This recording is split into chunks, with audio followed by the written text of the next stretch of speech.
Welcome back to the show. Hello, David. Hey, Nina. It's so good to be here today. It's great. It's gorgeous out. Perfect. And we have some great ideas of stuff we want to talk about. So, giving treats when training or when rewarding a horse. How do you determine what's too much, what's too little, what's going to reinforce them, what's going to condition them just for rewards? It's such a good question. And there's so much to talk about here, so we might not get all of it done in one of our shorter snippets. We might readdress this in some parts. Oh boy, what kind of a history does food have with horses? I mean, I remember going to a cocktail party in Santa Barbara years ago, and there was a fairly well-known Western horse trainer there, and he was talking to a lady about her horse, and he was saying how, oh, you're one of those carrot-giving people, you know, and my ears were burning. I had to walk over. I'm like, yeah, what's wrong with that? And then he gave me a whole list of things that were wrong with it. Later, when I was starting my online showing competitions, one of the judges called me a vending machine. She literally said to me that I was a vending machine. You all right there, sir? Something stuck in your teeth? Okay, you okay? It is so strangely frowned upon by people. Yet, in dog training, no one would have any problem with giving a treat. All treats. Training the orcas, nobody would have any problem giving the killer whale the little pieces of fish, or the seals. Actually, I saw the most amazing thing. I saw a woman and a seal doing a dance together. It was so good, we thought that there must be someone in a seal suit and a person in there. But it wasn't, it was actually a seal. And these kinds of things are trained so much more easily with positive reinforcement. And a big part of positive reinforcement is using food rewards. Food is sort of a universal language. Mm-hmm. We all understand food. From the tiniest little ant to an elephant to a killer whale. Every species understands it. Even the plants understand nutrients, you know? Even you can make a plant happy by giving it some water and giving it a sunny day. I don't understand why some people want to shoot themselves in the foot and make things so much harder for themselves by not doing this basic, intrinsic thing about handing out a food reward. Especially at the expense of then using other methods to get control or influence. Absolutely. Like, why is it okay or more acceptable to get him to do something with me holding a whip or keeping him in a halter and a lead rope or a spur or a bit than a food reward? I don't understand. It just doesn't actually make any, if you take your common sense, it doesn't make any sense. If you're using negative reinforcers, like things that will punish the horse, things that will hurt the horse, don't you believe that it would also make the whole situation more negative? Honey versus vinegar. Yes. I mean, unless you have an exceptionally strong craving. A strong craving for vinegar. Right, you know? right. Well, some people do. Yeah, and we talked about that. In the trauma video, yeah. We talked about that in the trauma video, where those students really wanted the instructor to yell at them. They weren't satisfied unless they were yelled at. We have a horse here that's like that, Fiona. Fiona really demands, like, you become very negative with her, and I don't personally like that, and I don't want to go there anymore. And for anybody who doesn't know the difference, which I didn't know the difference, if you start to do more reward-based training and more positive reinforcement training, I'm telling you, you're never going to go back. Because the feeling of it is so much better. I love giving them carrots. I love giving them oranges. It just makes me happy. It makes them happy and too. They get excited when I walk in. Yes, oh, that's the guy that has the treats. It's a win-win. Would you believe it if I told you that I think that you've made such big headway with them because you came in here offering rather than just taking? Yeah, I didn't think about that. But, so the story is I would go to the farmer's market and I would buy oranges from all the different vendors, and then eventually I found the ones I liked, but I would have surpluses for many weeks. And I'd bring them here, and I love giving it to them. I love how happy they get. I feel special. And then I didn't think about it, but yeah, now when I come in, they probably just automatically get a rush of Yes, they excitement. associate you with something good. Sugar. Well, it's and vitamin C. And vitamin C. They associate you with something positive rather than, like for instance, when you take a horse down to the arena and they know there's going to be a lot of forcing and a lot of pressure and high pressure situations because there's going to be a right and a wrong answer, and if they get the wrong answer, then it's going to be. And they don't always know. They're going. It's so stressful. unpleasant. And if it was the only way to do it, I guess we would have to do it that way if we wanted to do it. But it's not. And the thing about it that makes me sort of crazy is it's no harder to do it a positive way. It's no more difficult to do it a loving way. You might think it is, or it might feel like it is, because somehow growing up, traditionally, parents or society says this is the way it's done. You got to do it. You're in trouble if you don't. So we're conditioned for that. So it might feel right to be tough. Yes, and many of us hear over the years, you're too soft, you're being too soft, Traditionally, you get told that. And if you're going to make it in this world, you better toughen up. Yeah. You better put on a thicker skin. Thick skin. Yeah. But what happens if basically our whole soul and body is just calloused, or just one big callus? We're not feeling things. Things aren't coming in. Things aren't going out, and things aren't coming in, and people are getting sick, and people are getting unhappy. Stressful. And they're not enjoying their lives, and they're turning to different things to try to fix that and help that, when all we really need to do, I think, again, is just go in the direction of compassion, I love how all these videos end up turning into psychological, self-help, philosophical. I mean, it's not the purpose of it, but no, it's but life. I think most people know that once you bring the horses in, there is that aspect. They mirror us. They send us messages about our personal lives. They let us know how we can be better and how we can heal ourselves. We can help them with their healing, and they can help us with their healing. It's a nice, beautiful, symbiotic relationship. I love that. It's so interesting how we can take this video about trees. It's so beautiful. So, did our alarm go off? It did, yeah. We have. Okay, so you know what? I think we'll do maybe a part 2 of this. Yeah, let's do a part 2 to treat dispensing. Sounds good. Okay. Great. Well, thank you guys, and thank you. Thank you, Nina. This is great. Thank See you on the next one.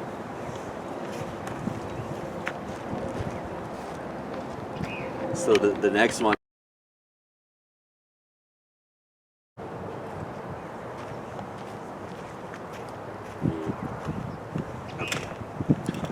Welcome back.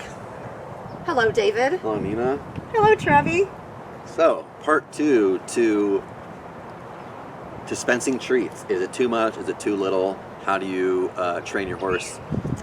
So a lot of people will tell me, oh, no, I can't give my horse treats. It makes him crazy. He doesn't pay attention. He doesn't focus. Oh, like honey, possibly. Like honey. But the reason that comes about is the horse becomes anxious because they don't know when the next treat is coming.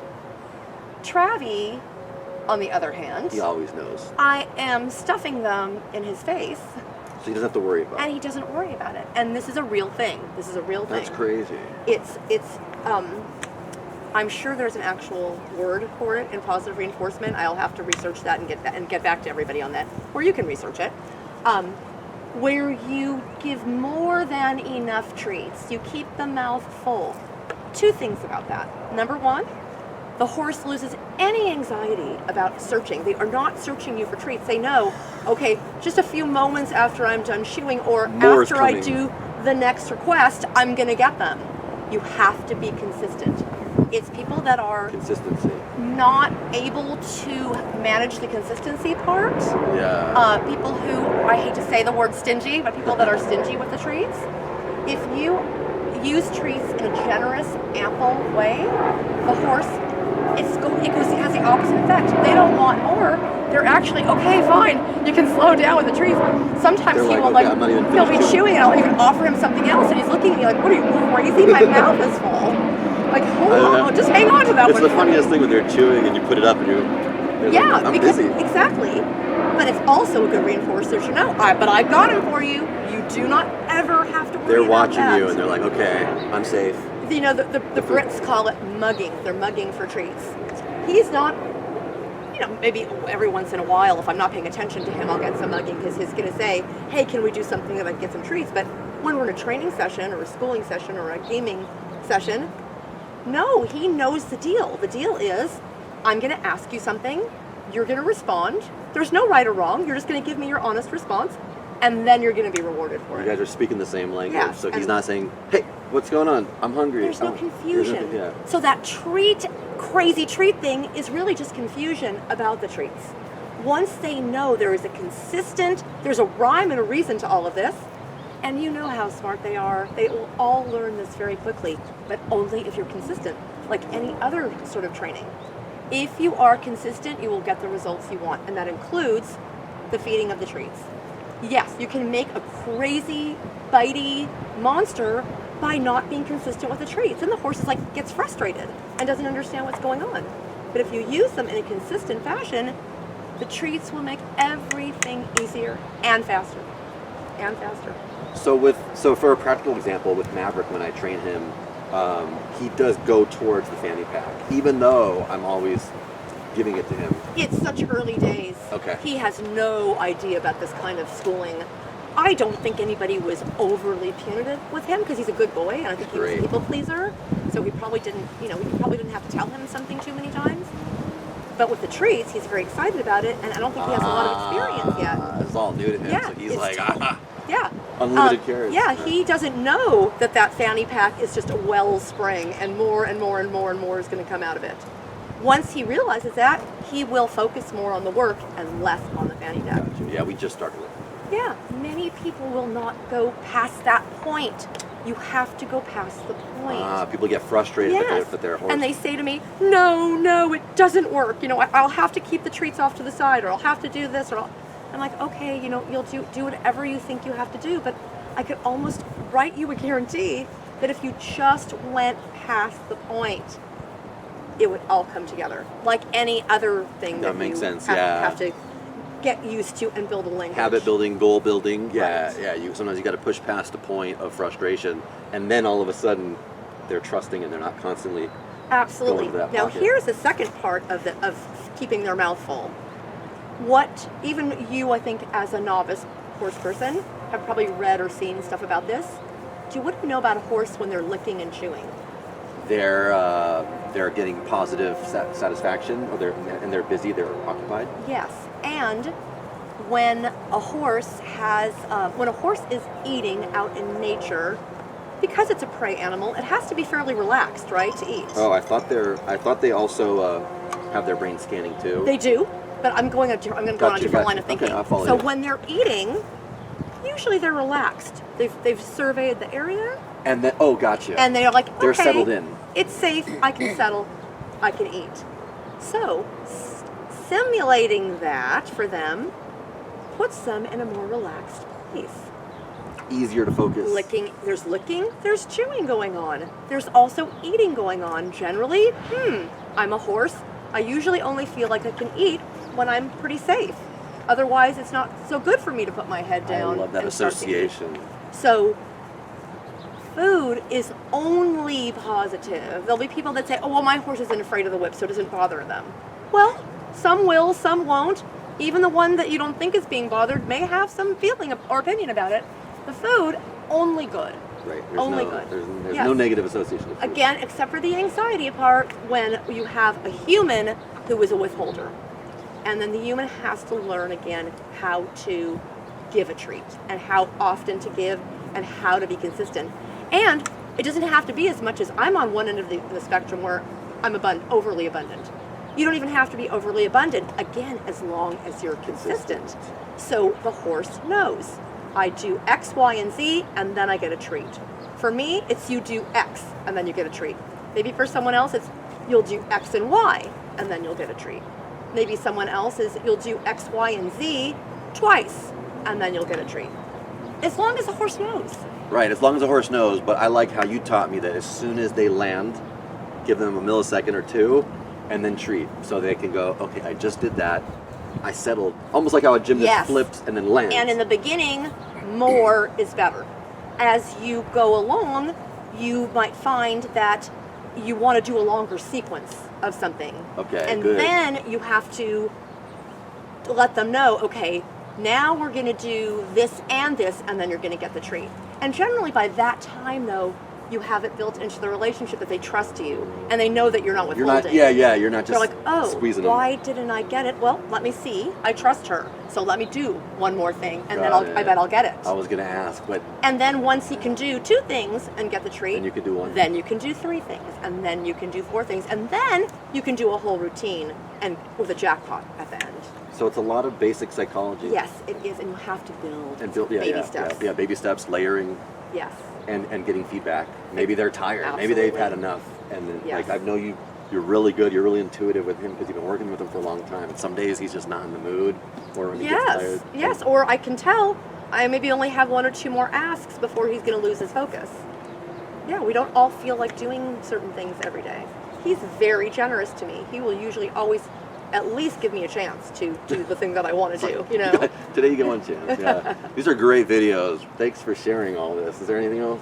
No, Yeah, I think that's really- I think that well addressed the treats and the reward issue. That was awesome. Just don't give into peer pressure about the treats. You know, it's a real thing. It's not, oh, you're the wimpy person at the barn who is, you know, the Oh, you're desperate for their No, love. you're the snowflake that gives the trees, or you're desperate. You're not. You are being scientific. It's a scientifically proven fact. You can read any sort of other animal training, you know, the dogs. pages. Yes, yeah. Just popping those little trees. Yeah, you can read any type of, you know, or people who train elephants or people who train orcas. It's all the same thing. And regardless, don't you want your horse to be well fed? Always. Always. I'm happy when I get food. It's the way to my I'm heart. very happy when I get food. So, like she said. Again, universal don't- universal language of love. Every culture, everybody, everywhere around the world. So yeah, like Nina said, don't listen to the peer pressure. Treat your horse to some treats. Yeah. And you I get like to love that. them. Treat them with some treats. Cheesy, but I'll take it. All Okay. right. Well, David, Great. thank you. Thank you, Nina. And thank Great. you. Come on back. Man, we're really knocking these out. You know, these are great.